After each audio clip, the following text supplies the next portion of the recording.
Phil here to bring you this month's video review. And this time it's not on a video game at all. It's on a console.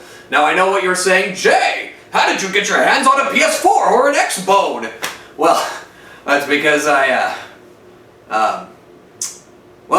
didn't. I just got my Ouya in the mail, the Kickstarter poster child Android home gaming console. So is it everything we all expected it to be, or did we perhaps make too hasty a purchasing decision? For those of you that don't know, Ouya is a home gaming console based on the Android operating system. It was funded mainly through Kickstarter, billing itself as an open-source home console friendly to indie devs, easy on the wallet, and an alternative to the big three console manufacturers, or an entirely new market all its own, depending on how you want to look at it. At its time, it was the most successful Kickstarter to date, raking in $8.5 million before all was said and done. Since gamers were buying the idea of a home console and hoping the implementation followed through, this makes for some very interesting analysis points. Ouya is a different kind of beast. You see, whenever you're reviewing something like the PlayStation 4, you just weigh it against its peers or other home gaming consoles and the needs and expectations that come with that. But with Ouya, there's not really been anything like it before, so what can you compare it to? The best that I've come up with is smartphones and home gaming consoles sort of meshed together. So, without further ado, I guess let's start taking a look at the hardware. Ouya runs Android 4.1, or Jelly Bean, on an NVIDIA Tegra 3, the company's current flagship SoC for smartphones. So it's kind of like an HTC One X if you've been following smartphone news, except the screen is your TV. The case looks great. It's small with rounded corners on the end, fits almost anywhere, and has all the ports you could want on the back. It feels a little plasticky, but by no means is that a deal breaker. The controller feels great in your hands. It has one AA battery in each grip, balancing the controller's weight toward you, making it easier to hold, I think. It features the standard 2 joystick, 1 D-pad, 4 buttons, and 4 trigger combo we've seen on most modern consoles, but it also has a touchpad in the middle. Overall, the design isn't bad, though this is hardware we saw 2 years ago in mobile phones. Our title lineup for our software analysis will run the gamut. You see, we'll go ahead and start off with The Ball, which was originally a PC game that's since been ported over to Ouya and Unreal Engine 3. Then we'll go ahead and move over to some apps that are already out on smartphones that are now out for Ouya, like League of Evil, which is a simple platformer, and Vortex, the free-running speed and timing-based game. So, without further ado, Ball, why don't you start it up? Right out of the gate, you can tell this isn't as good as the PC version. Look at this side-by-side. Yum. Delicious N64 level shading. That aside, this isn't that bad. The controls are a wee bit sluggish, but the frame rate is... I mean, you can tell. Yes, the Ball does have that problem occasionally. It'll drop down to about 15 frames a second for a little while, then go back up to its usual, which is somewhere around 30 or 40, I'm not quite sure. Although, whenever you compare it to this, any game that's running on essentially a smartphone and a TV will look terrible. Though, A for effort, it definitely is the most visually complex game on Ouya. Okay, on to a smartphone game. This is one that I wholly expect to run as well, if not better, than it does on a regular phone. But right out of the gate, you can see some frame rate drop here and there. That's not the biggest problem, though. What happened to that speed at the beginning of the game? It feels really sluggish now. Is this Ouya's fault?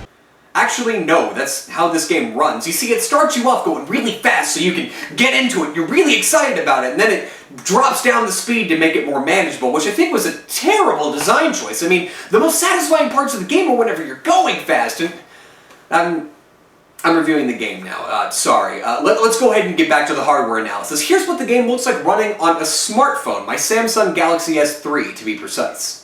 It looks about the same on my phone, but is it just me, or does it seem to be performing just a little bit better? I feel like it looks better, but I can't be too sure. I'm sure there's a difference, but it's not so much that I feel comfortable docking Ouya for it. And I guess let's move on to the last one. Ugh, more jaggy frame rates. This one may be intentional with the graphics style, though. This warrants investigation. Smartphone screen, go! Oh, and see, now this makes me angry. Why can't I see as much as I can on the TV as I do on my smartphone? And yes, it's not just my imagination, it's definitely running better on my phone. And this is the sad story of Ouya, the device that was neither as satisfying as home consoles nor as speedy as smartphones. I respect that they're trying to create their own niche here, but if all I can expect from devices like this are frustratingly slow performance, why bother? I mean, I wanted to believe in this so badly. An open source console, this means a lot for the gaming industry, but I mean, with performance like this, who cares? Nothing runs good on it, not even the operating system. Look at this! The images won't load quickly despite having at least a 5 megabits per second connection, and that's being really pessimistic. The OS itself lags and it feels like it's unfinished. Does the settings menu look familiar? That's because it's Android's settings menu. If they're going to create custom splash screens and a custom UI, why not do it for everything? And the control lag I feel, it's a very common, very real thing. Tons of people have complained about it. It's a real problem. So despite all these problems, should you still pick it up? Well, if you're a Kickstarter backer, I'm sorry, you'll want to lower your expectations because you are definitely going to be disappointed.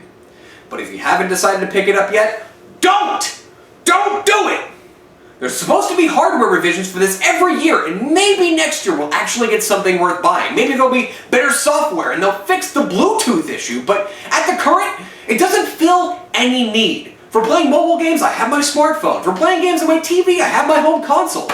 And I even have a Roku for streaming services that Ouya doesn't even provide. There's no Netflix, there's no Amazon Instant, there's no Hulu Plus, there's nothing on it. It's just games which you can pick up on your smartphone. There's nothing that this console offers you that you can't get somewhere else for far better. And we deserve better than Ouya. Just leave me alone. I'm gonna go cry in a corner. This has been Jay Wellington Rowenfeller, bidding you a good evening of good gaming.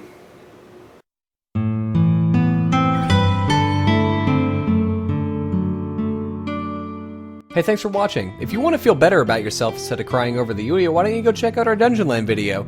Or maybe you want to check out Warframe. I mean, it's a free MMO. How can that be bad?